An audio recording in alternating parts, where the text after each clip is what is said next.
સુરતથી સમાચાર પ્રાપ્ત થઈ રહ્યા છે। સુરતમાં પાંડેસરા વિસ્તારમાં ચાઇનીઝ દોરીનું કારખાનું ઝડપાયું। પાંડેસરાના મારુતિનગરમાં ચાઇનીઝ દોરીનું કારખાનું ઝડપાયું છે। લાખો રૂપિયાનો મુદ્દામાલ જપ્ત કરાયો, સાથે બે લોકોની અટકાયત પણ કરવામાં આવી છે। પાંડેસરામાં ચાઇનીઝ દોરીના કારખાનાનો પર્દાફાશ થતા જ ચેકિંગ હાથ ધરવામાં આવ્યું। મારુતિનગરમાં ચાઇનીઝ દોરીનું કારખાનું ઝડપાયું છે।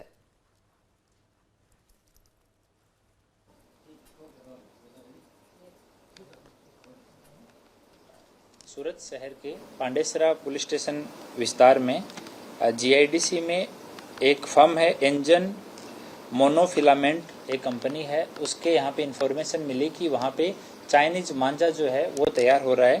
तो इस पे एलसीबी की टीम ने वहाँ पे जाके चेक किया तो जो फाइन फिलामेंट यान है वो बनाने के लिए उन्होंने पूरा सेटअप किया हुआ था, लेकिन उसकी जगह पे वो पूरा चाइनीज मांझा वो बना रहे थे।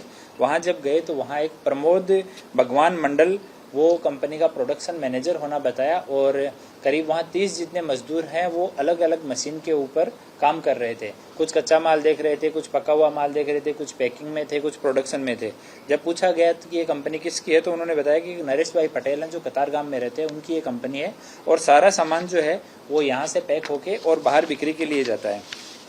जितना भी तैयार किया हुआ सामान था उसके ऊपर सारा जो चाइनीज अपना मांझा होता है उसकी जो चरखी होती है वो भी उसके ऊपर लपेटा हुआ था, उसका पैकिंग भी वो लोग कर रखे थे।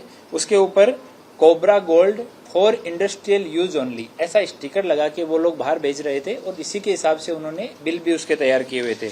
टोटल जब हमने वहां पे देखा तो टोटल 277 बड़े बॉक्स हैं वो चाइनीज मांझे के पैक किए हुए थे। एक बॉक्स में 60 जितनी छोटी जो अपनी चरखी आती है वो एक बॉक्स में 60 जितनी थी, तो 5700 जितना इतना तैयार माल था। कुछ सामान वहाँ पे जो डोरी है वो बनी हुई वहाँ पे बिखरी हुई पड़ी है, उसको वो लोग प्रोसेस नहीं कर पाए, वो प्रोसेस के फेज में ही थी। बहुत सारा वहाँ पे कच्चा माल है जो ये सब बनाने के लिए काम में आता है, वो सारा कुछ है। अभी एक जानवा जोग दाखिल करके तपास पीआई को दी गई है, और एफएसएल को, फैक्ट्री इंस्पेक्टर को और जीएसटी के अधिकारियों को सबको इन्फॉर्म किया गया है। तो आने वाले कल सोमवार को सभी लोग विजिट करके अपना रिपोर्ट देंगे।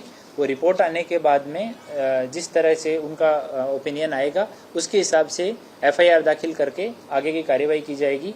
अभी हम सारे लीगल जो एस्पेक्ट्स हैं उनको भी एक्सप्लोर कर रहे हैं कि आईपीसी, अपना एनवायरनमेंट प्रोटेक्शन एक्ट, कोई अभी जाहिरनामा को उल्लंघन, जितने भी तरह का इसमें कलम लग सकती है वो सारी कलम एक बार उनका ओपिनियन आने के बाद में लगा के और ये सब किया जाएगा। वहाँ जितने 30 जितने मजदूर थे सबका अभी इनिशियल स्टेटमेंट लिया गया है।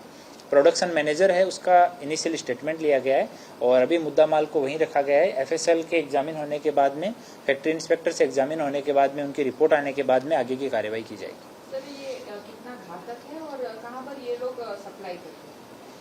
इनमें कुछ जगह के हमें बिल मिले हैं, कुछ एड्रेस सूरत के हैं, कुछ एड्रेस बाहर के भी हैं। वो भी हम लोग पुलिस की टीम भेज के उन सबको वेरीफाई कर रहे हैं।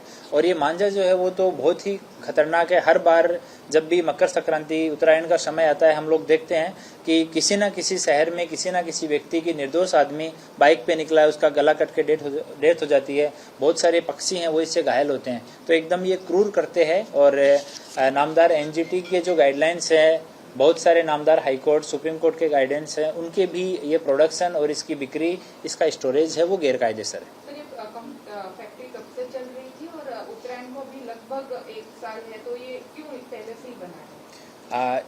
आरंभिक पूछताछ में इन्होंने बताया कि उत्तरायण के समय ये फैक्ट्री में प्रोडक्शन नहीं करते हैं, तब जो यान ये लोग बनाते थे वही यान बनाते हैं, क्योंकि उस समय जाहिरनामा होता है, उस समय पुलिस और दूसरे